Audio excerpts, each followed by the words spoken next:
Hello and welcome back to ERU, where we round up the biggest results and talking points from across European football. I'm Dougie Critchin. Today I am joined by Henry Hill. Henry, how are you on this Monday morning? Oh, Dougie, lovely to hear your voice again. Another weekend in lockdown.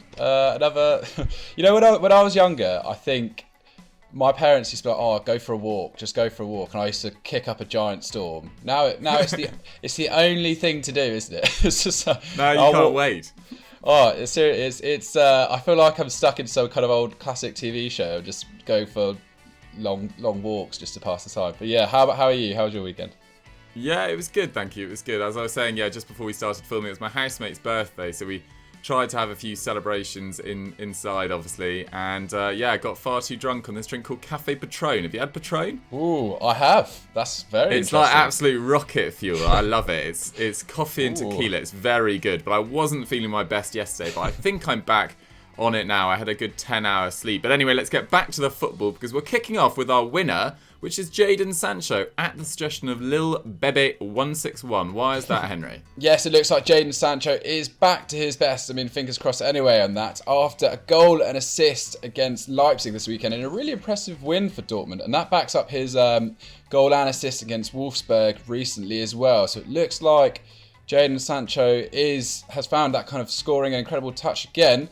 Or it remains to be seen, but he did open the scoring after 54 minutes against Leipzig when Reus deftly flicked the ball on after Haaland's great work down the right. We'll get onto him later. Another amazing performance from the Norwegian. And then he crossed again for Haaland after 70 minutes, which, like I said, just have a look at the effort and work rate that went into Haaland's performance in that one. Unbelievable. But Sancho, in this game, playing in the right of a 4-2-3-1, he was magnificent.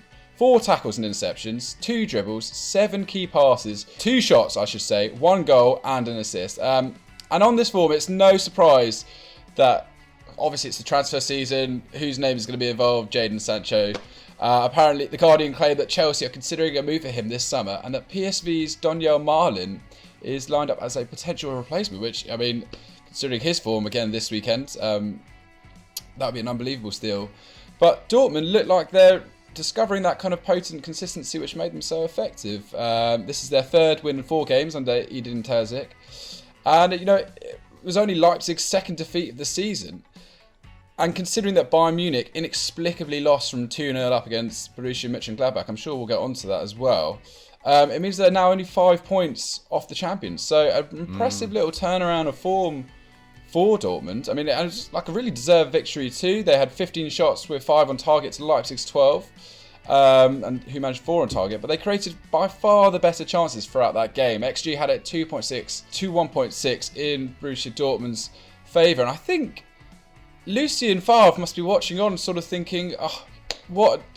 He must be slightly a bit annoyed, because if you think about it, he missed Haaland for 7 games already, and Sancho has hardly been performing to this level prior to this. And if you consider those 2 factors, he's lost a tremendous amount of attack within his team, which has just been a ray for a lot of the period where Dortmund was struggling. Lo and behold, Haaland and Sancho have come back and have performed, and suddenly we're looking at Dortmund as quite an effective unit again. But I mean, what about the man on the other touchline for Leipzig, Julian Nagelsmann? Well, he'll probably be pretty disappointed. I mean, I didn't watch the first half. I actually got the second half on, but at half-time they were saying it'd been a very dull affair, nothing really happening in that first half. Second half, the game really came alive, and Nagelsmann would be frustrated. I mean, it could have been very different had Dani Olmo's shot not cannoned back off the post after 66 minutes. But this was arguably Leipzig's worst performance of the season, at least domestically. Of course, they got beaten 5-0 by Man United in the Champions League as well. They really struggled to contain Dortmund, particularly down the left-hand side, with Tyler Adams at right wing-back and Orban the furthest right of the 3 centre-backs, and their 5 at the back. And they were sort of constantly overwhelmed down that side. And despite having the best defence in the Bundesliga with 12 goals conceded, this was actually the 4th time they've conceded 3 goals in a single game this season. Also doing so against Bayern in that 3-3 draw, against United in that game I've already mentioned. and against Istanbul Basaksehir as well. And they also weren't helped by the performance going forward of Emil Forsberg as well, who's been in great form this year, but he didn't really turn up on this occasion. The 29-year-old Swede completed 0 tackles, 1 interception, so not helping out in the defensive front a lot. And then going forward, just 1 dribble, 0 key passes, and 0 shots before being taken off after 61 minutes. The one benefit for Leipzig and Julian Nagelsmann, Alexander Sorloth finally scored his first Bundesliga goal on his 14th appearance after Berkey made a good save, and then it just came straight back at him. But yeah, Sorloth's been pretty unlucky with some of his finishing. It's also been not very good on occasion, so he'll be glad to get off the mark after his, about 20 million euro move to Leipzig in the end. For Dortmund, credit to Mats Hummels as well. He's turned up in a lot of big games this year and he was excellent once again. 11 tackles and interceptions. Akanji also completed 6. It just goes to show the amount of work that centre-back duo were getting through. And 2 aerial duels. Haaland, as Henry rightly points out, was once again excellent. 3 aerial duels, 3 dribbles, 5 shots and 2 goals. The 20-year-old now has 18 goals and 2 assists in 14 League and Champions League games this season. He's an absolute freak. I've never seen an emergence onto the scene like this. It's quite frightening. I don't think even Mbappe was this good for Monaco in his first 18 months. Haaland is just an absolute animal. Man of the match, though, was without doubt Sancho, who now has 4 goals and 7 assists in 18 League and Champions League games this season, despite being in so-called terrible form, which just goes to show, you know, how he's really come alive in the last 2 weeks at least. And I'm not surprised that Chelsea are interested in him, although I am, you know, a little curious about how they plan to fit him in, because they've got Ziyech, they've got Callum Hudson-Odoi that can also play on the right, and then if they play on them on the left, they've got Pulisic and Timo Werner, who they often play on the left as well. So I'm confused about what they're going to do and where they're going to fit him in, but obviously Sancho would be a magnificent signing for any club this summer. I mean, Henry, if you had to get your crystal ball out and you had to predict, do you think Sancho will stay at Dortmund? Do you think he'll go to United, Chelsea, or somewhere else? Well, I thought Chelsea were going to try and sign Haaland. I thought that was last week's news, wasn't it? So, you know, different week, different forward for Chelsea. I don't think he'll go to Chelsea. I still think that there's a room at him for United. I certainly think if United continue performing the way they're performing this season, maybe finish in the top 2, top 3, and do quite well in domestic competitions, cup competitions, then yeah, I think that will always be a bigger draw, just because of what you said. The competition at Chelsea is just so big right now. Yeah, absolutely, and they'll probably have to, you know, maybe hold back some of their spending after spending so much last year, and if it doesn't work out in terms of finishing in the top 4, then there'll be serious question marks. But guys, where would you go if you were Jadon Sancho? Would you stay in Dortmund or maybe go to one of the La Liga giants? Let us know in the comments down below, and let's move on to our loser. So this week for our loser, I really wanted to talk about Bayern Munich, but I was overruled by Dougie, who listened to a suggestion from @tat_Tassin, who recommended Granada. Why is that, Dougie? Yeah, well, we didn't want to do a whole Bundesliga show. I mean, we could have talked about Bayern and Gladbach as well, but our star of the week also comes from the Bundesliga. Stay tuned for that. So I wanted to take it to La Liga. And yeah, it might seem a little harsh to include Granada here, but we were desperate to mention Barcelona after they comprehensively beat the Nastrids 4-0 away from home. And it's been a difficult Christmas period for Diego Martinez's side, with 3 defeats in their last 4 games. But overall, they should still be pleased with their work so far this season. In their second year back in the top flight, they've won 7 of their 17 games to date and sit 7th in the table, just 6 points behind Real Sociedad, who have played 2 games more as well. But they were their own worst enemies here. I mean, we'll get on to Barcelona and their fantastic attacking display, but they really sort of shot themselves in the foot. Soldado stuck out a leg and diverted the ball into Griezmann for the first. Ateki recklessly took down Pedri, which gave Messi a chance to score from a free kick for the third. And their marking for Griezmann's second and their final goal was absolutely atrocious. And then to top it off, Jesus Vallejo, the Real Madrid loanee, got sent off for a reckless challenge late on as well. So it really wasn't good from Granada. But having said that, Barcelona were absolutely brilliant. They had 72% of the ball, created 13 opportunities with 4 on target to Granada's 8 and 4, and they were also very efficient. XG had it at 1.7 to 0.5, but their finishing, particularly that Messi goal, was absolutely electric. That finish into the top left-hand corner, I believe it was. Absolutely insane. Barcelona are now unbeaten in their last 8 league games, winning 6 and have risen to 3rd, 4 points off Atleti. Crucially, not 14, 4 points off Atleti. But they have played 4 more games. And we dropped an EFD Explained on why Ronald Koeman's tactics were failing at Barcelona yesterday, which might not have been very well timed. Sometimes in this industry, we plan videos, and we had to plan this over the Christmas period to then put out in the first week back, and it now looks a little bit silly. But if Barcelona fans, if you are honestly satisfied with being third in the table and this far off Atleti having played this many games more, I think you could do a little bit better. So go check that video out if you want an in-depth explanation. And it was very well written by Pat and edited by Danny Pate too. So it's a good video, maybe slightly poorly timed, but such is life on football YouTube. But anyway, Henry, let's move on to the star men of this win, because Messi was very much involved once again. He was. Running joke in the office about my allegiance to Cristiano Ronaldo, but you can't deny him. Sometimes he does perform incredibly. And 7 goals and 2 assists in his first 14 games of the season. That's been followed now with 7 goals and 2 assists in his last 7 games, including 4 goals in his last 2 appearances.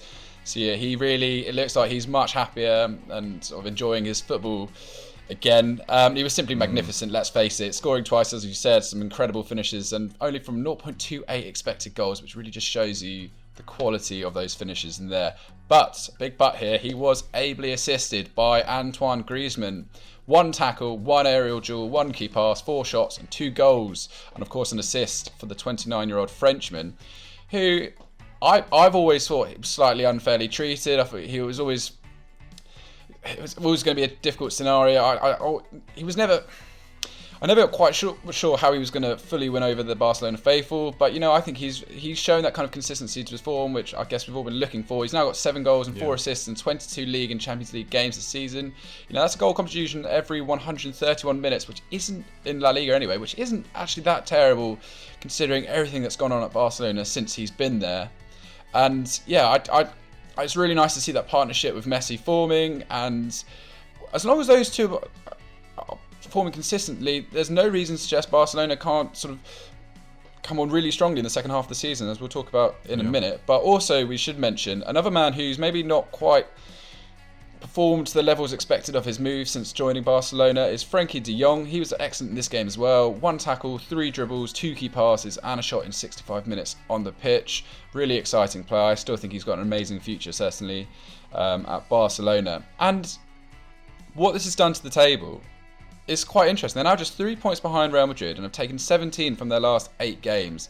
That's 1 fewer than Atletico in that time, who are the best. Atletico, by the way, had another stinker. I think lost against another third-tier side in the cup this weekend. So, but yeah, Barcelona, it's one of these things where they're slowly creeping up on the top guys, and they've now got Cornellà in the Copa del Rey, followed by 18th placed Elche away from home. So if they can get more wins under their belt and continue that momentum, then it really does look, before you know it, it's one of these kind of situations where suddenly we'll go, hold on a second, with maybe 12 games to go, 15 games to go, maybe Barcelona are more in the hunt than we realise. And like I said, as long as they've got their big guys up front scoring and Messi's playing well, then you can never simply write them off. I think that's, we'll always say that about Barcelona. I think that's so true as well. And their player quality as well is just going to shine through in games like this one and against similar sort of calibre opposition. Like they've got Ousmane Dembele, Messi, Griezmann, Pedri was playing very well, Frenkie de Jong. Like these are elite players. And if they seem happy and motivated, then they should be able to win most domestic games. So I'm totally with you, Henry. I think they'll be. I've never sort of subscribed to the idea that they were going to fall out of the top 4 this year. I think they'll finish 3rd or 2nd, to be honest. I don't think they've got enough to topple Atleti this year. But we shall see. We shall see. Guys, where do you think Barcelona are going to end up? And did you enjoy Messi and Griezmann's display? Get your thoughts in the comments below. And let's move on to our Star of the Week. Star of the Week time, and we only had one option really. It was suggested by @KingCamera47, and it was Matthew Hoppe. Henry, what went down for young Hoppe? Hoppe has given some hope to Schalke's season. That's a pretty good. That is shocking. Yeah, Kieran Carlin will no doubt be watching on with a smile on his face because 19-year-old striker Matthew Hoppe from America scored a hat-trick against Hoffenheim in Schalke's 4-0 victory on Saturday. That's their first win of the season. And yeah, it prevents them from taking an unwanted record, as I think you'll explain later. But I mean, he wasn't even that prolific performer. I think he had like 1 goal or 2 goals in the 4th division of German football for the Schalke's reserve side. And chucked into the first team. He's only scored a hat-trick in his first game, and he played really well too. 5 aerial duel wins, 1 dribble, 6 shots and 3 goals. And, in a season as bad as the one that Schalke's had, maybe you need an unexpected hero. Maybe you need someone from somewhere to stand up and just try and drag them out of the mud. And fair play to him. It was Matthew Hoppe this week, wasn't it? Yeah, it absolutely was. I mean, some of his finishes were absolutely exquisite. Some lovely little chips over the goalkeepers from quite tight angles. He just looked really confident, which is completely random considering he hasn't ever played at that level, really. I think this was only, his sort of 6th appearance for the club. These were his first goals of his senior career. Just kind of crazy. But he wasn't alone in having a great game. I mean, Ralph Farman, who spent the 2019-20 season on loan with Norwich City in a highly forgettable loan spell, made 5 saves and 2 claims, and kept a clean sheet despite facing shots worth 1.8 xg. And Amin Harit, their sort of, their one bright spot of an otherwise miserable campaign, was once again excellent. 5 dribbles, 4 key passes, 2 shots, 3 assists and 1 goal. I mean, we could have made him star of the week as well. It was a toss-up, but Hoppe was the more unlikely hero, which we sort of like to get behind on EFD. And as Henry said, this was Schalke's first win in 31 league games. Their last one was 358 days ago. And so, pre-coronavirus, I believe. And made sure they didn't top Tasmania Berlin's record of 31 set in 1965-66. Now, as we were talking about just before we started, Tasmania Berlin, they're really proud of that record. They absolutely love it. It's their sort of, they say it's, their sort of foundation for all their advertising. They sort of love the status of being the worst ever. And I'm not sure whether I'd totally be behind that if I was a Tasmania Berlin fan. I don't think Derby County particularly enjoyed being the worst Premier League side ever. And Sunderland, I certainly have enjoyed some of our worst campaigns as well. So we'll see. But well done to Schalke for getting that first win, and well done to Tasmania for keeping that record. You're now just tied with Schalke. So congratulations to all you guys as well. But guys, that's all we've got time for on ERU for this week. What did you guys think of the stories? Do you think Jadon Sancho is going to go to Chelsea? Let us know in the comments down below. And Henry, what should they go and watch now? Well, make sure you go over and watch Winners and Losers as well on Football Daily. I think they'll be doing a little round-up of all the FA Cup action this weekend. Otherwise, just keep checking out our top 10s and support the podcast as well. Perfect. Thank you very much, guys. We'll see you next time. Bye.